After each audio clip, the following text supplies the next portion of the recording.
they betrayed you. They disrespected you. They pushed your buttons on purpose, not by accident. You held it in for days, maybe weeks, until something small broke the dam. You snapped.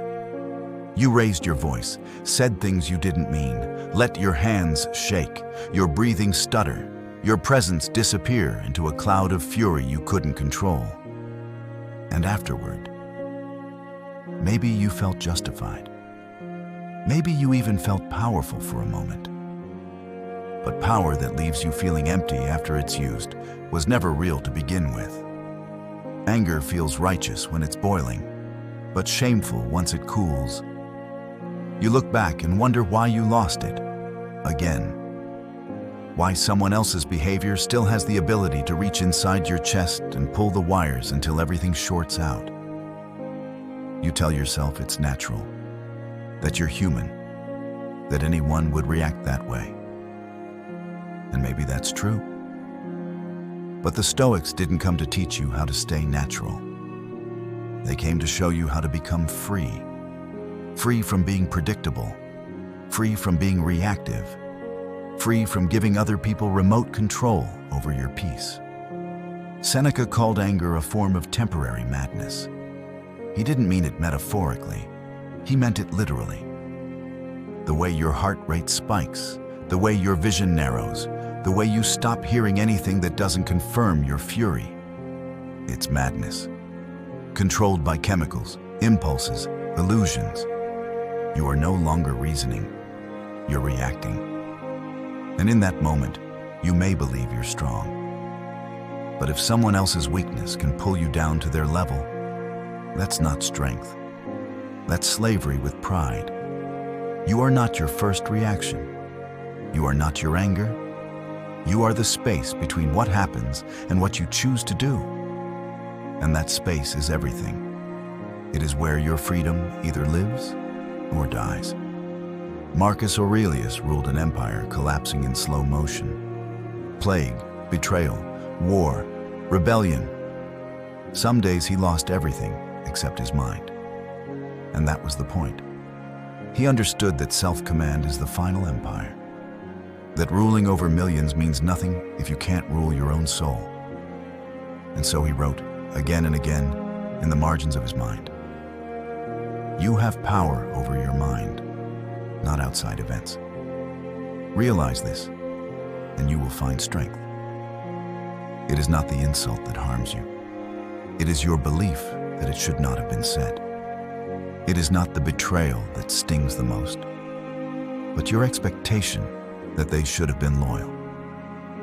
Every time you rage, you are saying to the world, you must be exactly as I want you to be. But the world has never obeyed that voice, and it never will. If peace depends on others behaving correctly, then you will never know peace. This is not to say you shouldn't act. You should. You should speak the truth. You should set boundaries. You should remove yourself from toxic situations, but not with trembling hands, not with fire in your eyes and vengeance in your mouth. Act with precision, not as a reaction, as a decision. Epictetus said that if someone succeeds in provoking you, you must know that your mind is complicit. That's a brutal truth, because it means there's no one to blame. No more excuses. The anger is yours. The pain is yours. The leash wrapped around your neck. You tied it. But that also means you can untie it. You do not have to react. You do not have to mirror the worst in others. You do not have to keep getting pulled out of yourself by people who don't even know themselves. Your strength is not in how hard you can hit. It's in how deeply you can stay anchored while the storm tries to pull you apart. You are not here to scream. You are here to see clearly, to remain upright when others collapse, to remain silent when others accuse, to respond, not erupt. You say you want to stop getting angry. Then start by understanding that anger is not something that happens to you. It's something you allow, something you feed with your judgments, your expectations, your insistence that the world play by your rules. But your rules are not laws, they're wishes. And when wishes clash with reality, pain is born. Drop the wish, accept the world, then act in it, not as a victim of fire, but as the fire itself, steady and self-contained. No one can humiliate a man who no longer fears being misunderstood. No one can anger a woman who no longer needs to be approved of. That's the paradox of power. The less you crave control, the more unshakable you become. The Stoic does not suppress his emotions. He watches them. He listens to them. He lets them rise and then lets them pass, like clouds drifting through a sky that never moves. He knows that anger may come, but he doesn't have to go with it. He knows that justice without rage is stronger than vengeance with blood in its teeth. And most of all, he knows that the greatest revenge is to remain whole in a broken world. You want to never get angry again?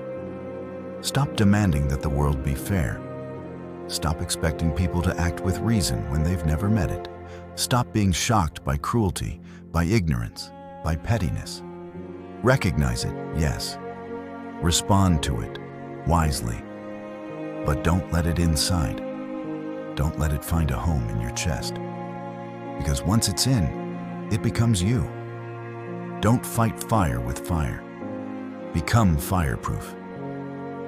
That's what mastery looks like.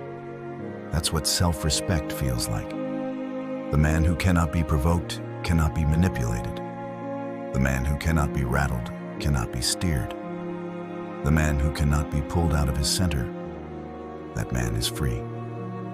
Let others waste their days chasing control over everything around them. You choose the harder path, the quieter path, the one that leads inward, to the only fortress that can't be touched by words or broken by fools.